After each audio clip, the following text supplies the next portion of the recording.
자, 오늘 말씀의 제목을 우리 다 같이 한번 말해 봅니다. 자다가 깰 때가 되었도다.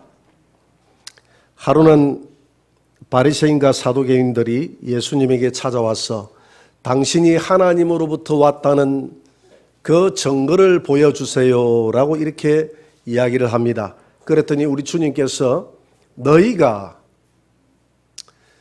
저녁에 날이 복담하면 내일 날씨가 참 좋겠다. 아침에 일어나서 또 날씨가 복담하고 흐리면 오늘 날씨가 흐리겠다 하는 이런 청기는 잘 분별할 줄 아는데 이 시대의 표적은 분별하지 못하는도다. 이렇게 책망을 합니다. 그러니까 사두개인들과 이 바리새인들은 영적인 지도자들이잖아요. 지도자들이 이 영적 시기가 어느 정도 되는지, 영적 기상도가 어느 정도 되는지를 잘 알아야 되는데 그걸 전혀 모르고 있다는 것입니다.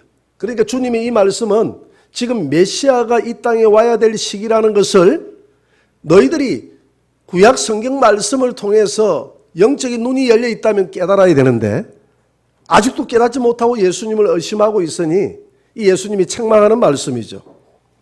그래서 오늘 본문에도 사도 바울은 우리에게 말씀합니다.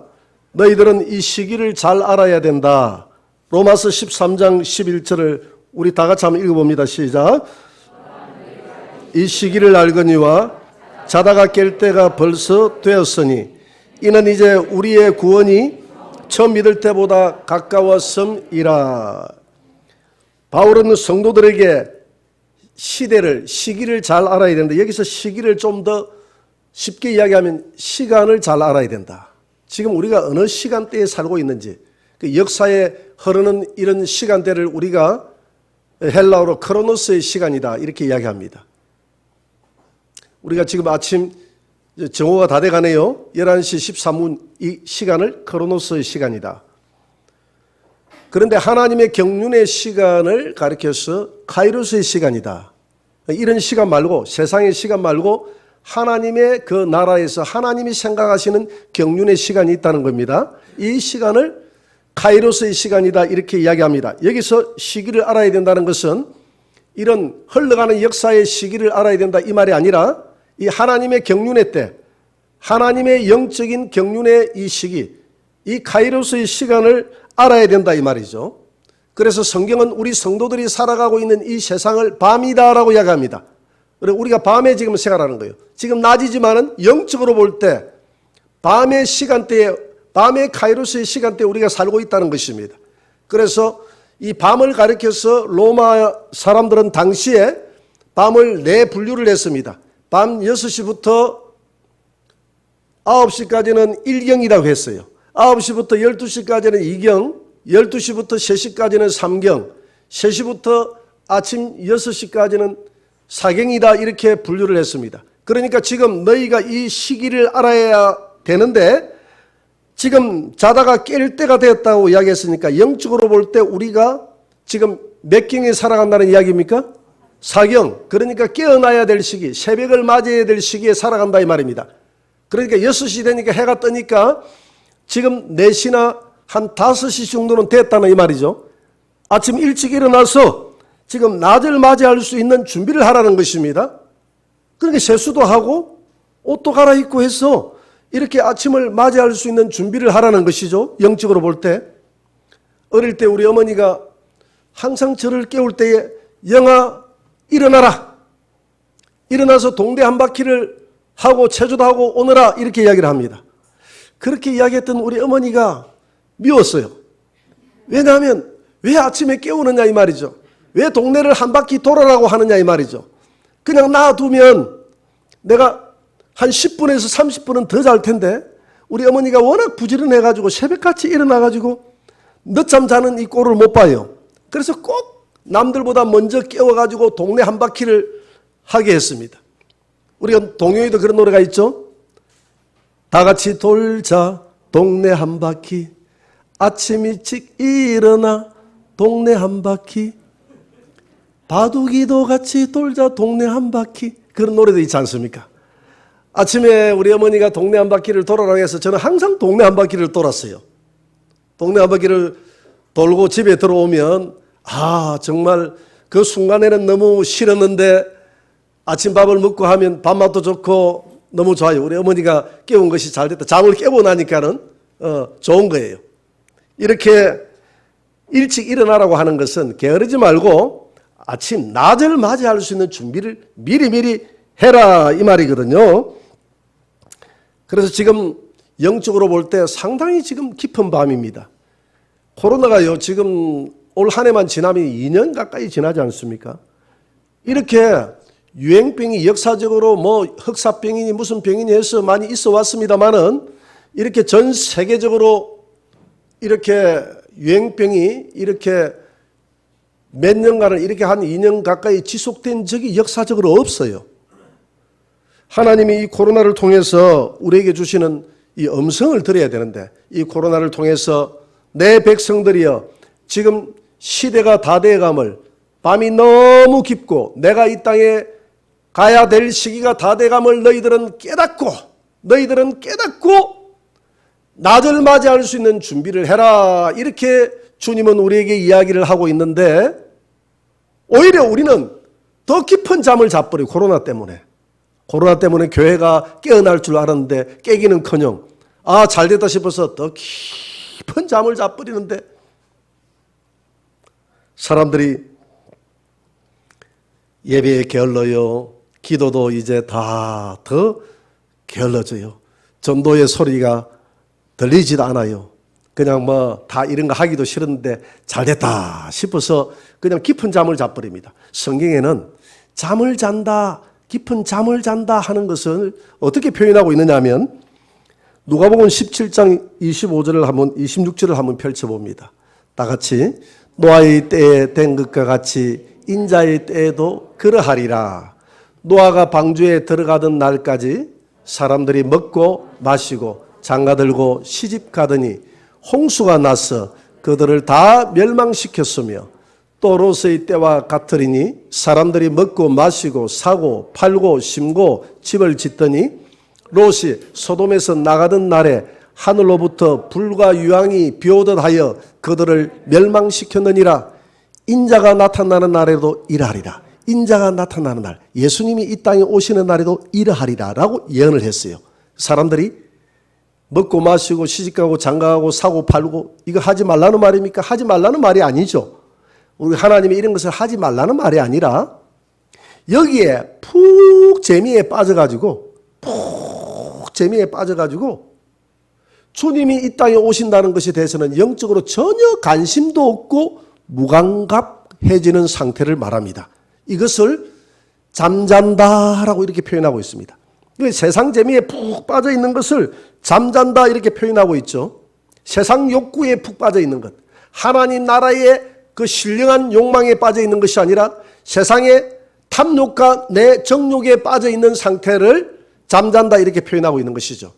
여러분, 우리가 코로나로 인해서 우리가 여러 가지 이 욕구가 억제되어 있다가 아마 코로나가 이제 끝날 때 정도 되면 사람들의 욕구가 더 분출이 돼서 더 우리는 세상에 빠지게 될 거예요. 아마 세상을 즐기게 될 것입니다. 이런 상태를 영적으로 잠을 자는데 그렇게 잠을 자다가 어느 정도 잠을 잤느냐 하면 노아 시대 때 노아가 회개하라 하는데도 홍수가 내리는 그날까지도 사람들이 깨닫지 못하더라. 소돔 땅이 멸망합니다라고 외쳤지만 하늘에서 불이 내려서 멸망하는 그 순간까지도 깨닫지 못하더라는 것입니다. 이것을 가리켜서 영적으로 잠을 잔다는 것입니다. 깨어나라는 것은 더 기도하라. 낮을 맞이할 수 있는 준비를 하라.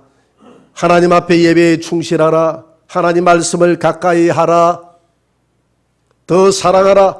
맡은 사명 열심히 감당하라. 이것이 깨어있는 겁니다. 여러분, 오늘 이 예배에 참석하고 오늘 또 이 예배에 참석하지 못했지만 함께 영상으로 예배드리는 여러분들은 깨어있기 위해서 발버둥 치는 거예요. 그런데 잠든 사람들은 맡은 사명에 게을러요. 영적으로 나태합니다. 기도하지 않아요. 말씀 읽지 않아요. 모든 것을 주님 나라를 위해서 등한시합니다. 이런 상태를 영적으로 잠든 상태라고 이야기합니다. 오늘 말씀을 들으면서 여러분들의 상태가 어느 정도인지 여러분 한번 점검을 해보세요. 내가 지금 잠자고 있는 상태인지 아니면 내가 지금 깨어있는 상태인지, 이것도 아니고 저것도 아니고 비몽사몽간에 지금 있는 상태인지 한번 여러분들 자신들을 한번 돌아보시기 바랍니다. 1996년도에 강원도 고성 산불이 났어요. 4월 23일 저녁 8시 30분에 산불이 났는데요. 그때 당시에 났던 산불이 우리 대한민국에서 났던 산불 중에서 가장 큰 산불입니다. 그 산불 난 거 한번 보여주세요. 저기 강원도 고성 산불 난 지역인데, 제가 산불 나고 난 한 달 뒤에 저 22사단 90년대 제가 1회대 다시 그 그림 한 번만 더 떼어보세요. 그 마자리라는 곳에 제가 갔습니다. 저기가 지금 마자리입니다. 마자리 저 부대 안에 앞에 사격장이 있는데 그 사격장에서 산불이 났어요. 내가 그날 저 부대로 차를 타고 들어가는데 나무 한 그루, 싱싱한 나무를 본 적이 없어요. 새까만 숯덩이가 가득한 그곳을 지나가는데 내 마음속에 어떤 생각이 들었냐 하면, 야, 지옥이 이런 곳이 지옥이다. 새까맣게 탄 곳이 지옥이에요. 저 부대에 제가 이제 들어가서 저 산불에 대해서 이제 보고를 받았습니다. 산불이 난 지점을 제가 한번 찾아갔어요. 우리 부대 관할이에요. 바로 앞이에요. 그 사격장이 하나 있는데 그 사격장이 군단 이하의 사격장인데, 연말에 이제 군단 탄약 담당 탄약관이 이제 TNT가 많이 남았어요. TNT 525톤을 가지고 와가지고 차량에 듬뿍 싣고 와가지고 땅을 깊이 팠어요. 깊이 파가지고 이 TNT를 묻었습니다. 묻고 그 자리에서 이제 폭발을 했어요. 이 불량품이 돼서, 이 TNT가 불량품이 돼서 위험하거든요. 이 불량 처리를 해야 되니까 그걸 터뜨렸어요. 터뜨렸는데 하나를 등한시했어. 뭘 등한시했느냐 하면 이 신호탄이 멀리 날아갑니다. 여러분 옛날 전쟁할 때 우리 아군끼리 신호를 하기 위해서 신호탄을 하늘로 이렇게 쏘잖아요. 이게 하늘 높이 올라가요. 이 신호탄이 거기에 포함되어 있었던 겁니다. 이 신호탄을 제거해야 되는데, 근데 그 TNT가 펑 하면서 터지면서 신호탄 하나가 쫙 멀리 슝 해서 날아가가지고 셋대에 딱 붙은 거예요. 셋대에 붙은 거예요. 셋대를 한번 보여주세요. 이게 이제 표준말로 하면 이제 억새풀이죠. 여기에 붙은 겁니다. 여러분, 우리 2009년도인가요? 황상 창녕에 그 억새풀 태우기에 그 불이 붙어가지고 역풍이 불어가지고 사람들 4명이 죽고 한 3, 40명이 다치고 이렇게 했던 뉴스에 나왔던 적이 있지 않습니까?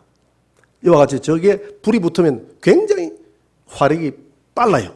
그날 또 바람이 불어가지고 이 바람이 샥 불어가지고 이게 병사들이 올라가가지고 이 불을 끄기 시작했는데 감당할 수가 없어서 철수를 한 거예요. 그래가지고 저 불이 붙어가지고 강원도 고성 산불이 됐는데, 그 주일날 교회를 갔습니다. 교회를 갔더니 우리 담임 목사님이 당시에 중임 목사님이셨는데 이제 부임한 지가 얼마 오래되지 않아요. 이 목사님이 간증을 하더라고. 나보고 간증을 하는데, 집에서 잠을 자고 있는데 부대의 주임상사로부터 전화가 왔대요. 목사님 빨리 일어나서 피난 가세요. 지금 불이 붙었습니다. 불이 어디 붙었는데요? 마자리에서부터 붙어가지고 지금 목사님 쪽으로 가고 있습니다. 그러니까 빨리 가세요. 빨리 일어나서 피난 가라고 하더래요. 그래서 가만히 생각을 해보니까 몇 킬로가 떨어진 거리라. 몇 킬로가 떨어진 거리인데 자기 집 앞에까지 오려고 하면 자기가 아무리 생각을 해도 불이 아무리 빨라도 한나절은 더 걸릴 것 같더래. 아무리 빠르다 해도. 그래서 그냥 잠을 푹 잤어요. 사모님하고 푹 잤는데 잠을 자서 너무 덥고 뜨거워서 잠이 저절로 깨어지더라는 거예요. 왜 이렇게 덥지? 4월달인데 왜 이렇게 덥지? 불을 넣은 것도 아닌데. 그래서 밖으로 나가보니까 자기 집에 불이 붙어가지고 자기 집까지 이게 날라온 거예요. 불이 붙어가지고. 근데 자기 집 옆에 관사인데 관사 목사님 집 옆에 나무가 있는 것도 아니야. 나무가 한 100m나 떨어졌어요. 그런데 불이 붙었어. 밖에 나가서 잠옷을 입고 쳐다보니까 불이요. 바람이 얼마나 센데 불이 점프를 하더래. 정상적으로 오는 게 아니라 100m도 점프를 해가지고 바람이 부니까 슝 하고 불덩이가 날아가지고 탁 붙고 또 점프를 해가지고 슝 해가 붙고 하니까 몇 킬로가 걸려도 금방 와버리지. 요걸 불이 점프를 합니다. 이 목사님이 불이 점프를 한다는 사실을 몰랐어요. 그래가지고 사모님하고 잠옷바람이 나와가지고 있는데 비슷한 처지에 있는 사람들이 나와서 다 피난을 했는데 창피해 죽겠다라는 거예요. 미리미리 일어나라고 했을 때 일어났으면 옷도 갈아입고 좀 값비싼 가재 도구도 좀 차에 싣고 이렇게 피난이라도 갔을 텐데 하나도 못 건졌다 하더라고. 집이 완전히 그래도 생명이라도 건졌으니까 다행이지 않습니까? 집이 만약에 불이 붙어가지고 무너져 버렸으면 다 죽었죠. 일어나라고 할 때 일어납시다. 안 일어나면 이와 같은 낭패를 당하는 거예요. 오늘 본문에 보니까 자다가 깰 때가 됐으니까 일어나라. 일어나라. 우리 주님이 일어나라 라고 할 때 일어나야지. 일어나라라는 것은 잠 좀 그만 자고 잠을 줄이라 이런 말이 아니라 영적으로 깨어나라. 영적 각성을 좀 하라. 네가 영적으로 좀 게으른 신앙생활을 좀 뜨겁게 하라는 것입니다. 여러분 우리의 신앙이 라오디게아 교회처럼 미지근하지 말고 우리 일어납시다. 좀 뜨거운 믿음을 가지시기를 주의 이름으로 축원합니다. 여러분 어거스틴을 알 겁니다. 우리가 성자 어거스틴 앞에는 늘 성 어거스틴이라는 말이 붙어 있어요. 어거스틴은 위대한 목사요, 또 그분은 위대한 사상가요, 또 위대한 철학자요, 신학자요. 그 어거스틴 앞에 여러 가지 붙는 그런 용어들이 많아요. 이 어거스틴의 영향을 켈빈도 받았고 루트도 받아서 종교개혁이라든지 이런 때에 어거스틴의 영향을 굉장히 그분들이 많이 받았습니다. 그래서 우리 기독교 역사상에 이 어거스틴이 미치는 영향은 굉장했어요. 그런데 이 성 어거스틴은 어릴 때 성 어거스틴이 아니라 당아 어거스틴이었습니다. 어거스틴은 아프리카 알제리에서 태어났습니다. 그의 아버지는 이교도였고 어머니는 독실한 크리스찬이었습니다. 어머니를 닮아야 되는데 어거스틴의 피는 아버지를 닮았어요. 방탕했어요. 17살 때부터 동부생활을 했다고 했습니다. 19살부터 29살까지 만이교라는 이 이단 종파에 빠지게 됩니다. 마약도 하고요. 사생자도 낳고요. 굉장히 방탕하게 살았던 사람이 이 어거스틴입니다. 그럼에도 불구하고 어머니는 계속 어거스틴에게 신앙을 심어주려고 노력하죠. 바르게 살아야 된다, 어거스틴아. 그러면서 어거스틴을 위해서 뜨겁게 기도합니다. 어거스틴은 이런 어머니가 좋기도 하면서 또 한편으로는 부담스럽기도 하니까 어떻게 해서든지 어머니의 품을 떠나려고 하죠. 믿음 생활 잘해라, 교회 가자 하면 이 애들이 싫어하죠. 그런 경우들이, 우리 교회 따라오는 애들은 참 착한 애들입니다. 보통 싫어하는 경우들이 많죠. 그래서 어거스틴은 어머니를 속여서 살짝 배를 타고 이탈리아로 그는 이민을 오게 됩니다. 이민 아닌 그냥 도피해서 오게 되죠. 밀라노라는 곳으로 오게 됩니다. 그곳에서 생활했는데 어머니가 어떻게 알고 거기까지 쫓아왔어요. 이 어거스틴의 어머니 모니카가 어거스틴에 대한 그 사랑이 이루 말할 수가 없어요. 이 자식에 대한 사랑이. 나중에 어머니는 병으로 죽게 되는데 그 어머니의 영향 때문에 어거스틴은 자기가 믿음으로 돌아왔다고 그래요. 그래서 유대인들의 교육을 보면 유대인들은 부계를 따라가지 않습니다. 여러분 유대인들을 쳐다보면 원래 황인종인데 TV 나오는 유대인들 쳐다보면 다 백인들이잖아요. 그죠? 유대인들은 백인도 있고 황인도 있고 흑인도 있어요. 전 세계에 흩어져 살았으니까, 피가 다 섞였으니까. 그럼에도 불구하고 그들은 어머니가 유대인이면 그들은 유대인이고, 아버지가 유대인이라도 어머니가 유대인이 아니면 유대인이 아니에요. 우리나라는 그렇지 않잖아요. 그죠? 보통 어느 나라든지 부계를 따라가는데 유대인들만큼은 모계를 따라가는 겁니다. 그만큼 이 어머니의 신앙이 이 아이에게 굉장한 영향을 미친다는 것을 알 수가 있어요. 모세도 마찬가지잖아요. 모세의 어머니가 얼마나 모세를 어릴 때부터 유모로 들어가서 믿음으로 키우잖아요. 우리 교회 어머니들이 이 자녀들에게 믿음 교육을 잘 하시기 바랍니다. 그래서 이 어머니가 따라와가지고 어거스틴을 억지로 끌고 교회를 가게 됩니다. 어거스틴은 이 짓 저 짓 다 해봤잖아요. 온갖 종교를 다 다녀봐도 진리를 찾지 못했어요. 그럼에도 불구하고 이 어거스틴 안에는 그 신앙심이 근본적으로 있었던 거예요. 진리를 찾고자 하는, 방탕하게 살았어도 진리 가운데 살고자 하는 그 진리를 열망하는 마음이 어거스틴의 마음속에는 있었습니다. 그래서 하루는 그가 32세 때에 그 집안의 정원을 거닐면서 하나님 앞에 간절한 기도를 하게 됩니다. 창조주여,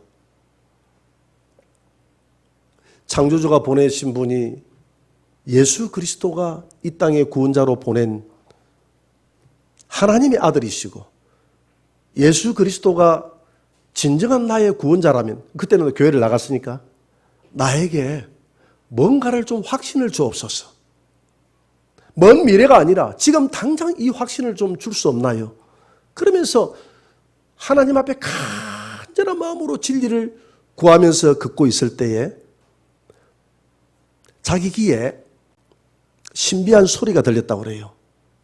아이들이 뛰노는 소리가 들리면서 너는 펴서 읽어라, 펴서 읽어라, 펴서 읽어라 하는 그 음성이 청아하게 자기의 기천을 때렸다고 합니다. 그래서 성경을 탁 펼친 말씀이 오늘 로마서 13장 13절에 한번 떼어봅니다. 다 같이, 낮에와 같이 단정히 행하고 방탕하거나 술 취하지 말며 음란하거나 호색하지 말며 다투거나 시기하지 말고 오직 주 예수 그리스도로 옷 입고 정욕을 위하여 육신의 일을 도모하지 말라. 이 말씀이 어거스틴의 마음을 강타했고 이 말씀이 레마로 벌떡 일어나더라는 것입니다. 레마로 일어나서 어거스틴의 마음을 지배하기 시작합니다. 어거스틴의 마음을 사로잡았습니다. 어거스틴의 그 눈에는 내가 원하지 않는 눈물이 폭포수처럼 흘러내리기 시작했습니다. 성령의 뜨거운 임재가 있었습니다.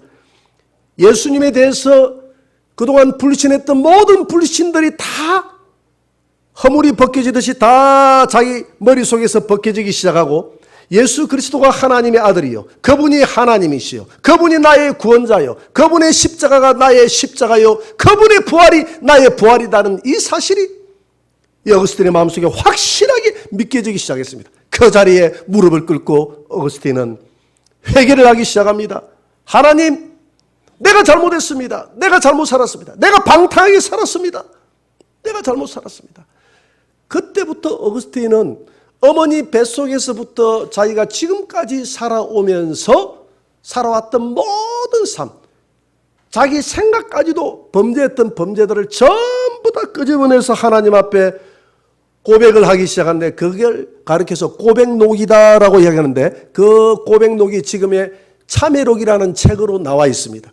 이 참회록이 위대한 책이었어요. 위대한 어거스틴의 회개의 고백의 성과 동시에 또 위대한 신앙의 교리들을 담고 있기 때문에 훗날 칼빈과 루터에게 엄청난 신학적인 영향을 미쳤기 때문에, 어거스틴은 뭘 배워서 그렇게 된 것이 아니라 하나님의 강력한 감동으로 말미암아서 성경이 깨달아졌고, 이 성경으로 말미암아서 교리를 만들어내기 시작하는데, 이 어거스틴의 모든 교리가 뒤에 종교개혁에 기반이 되었음을 믿으시기 바랍니다. 그래서 이 어거스틴의 참회록은 위대한 책자가 되어져서 뒤에 있는 많은 사람들에게, 수많은 사람들의 이 참회록이 읽혀지고 있는 것이죠. 그래서 이 참회록은 철로 역정과 함께 위대한 교수로 오늘 믿음의 성도들에게 읽혀지고 있는 것입니다. 그래서 우리는 어거스틴을 가리켜서 더 이상 당자 어거스틴이다 이렇게 말하지 않습니다. 이제는 성 어거스틴이라고 이야기합니다.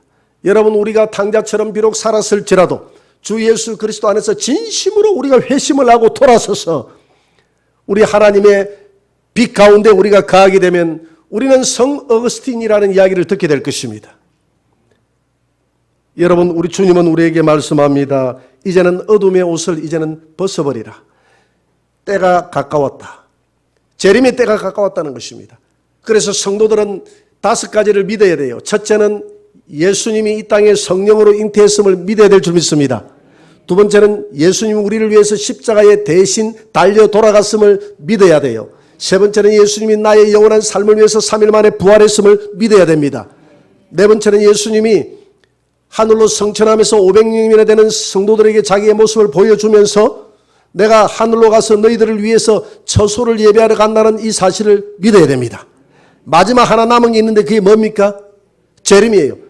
때가 되면 내가 가야 될 어둠이 깊어지고 낮이 가까워 오면 내가 재림에서 이 땅에 너희들을 데리러 온다, 다시 온다. 이것이 재림인데 이 모든 것이 다 이루어지고 재림 하나만 남은 줄 믿으시기 바랍니다.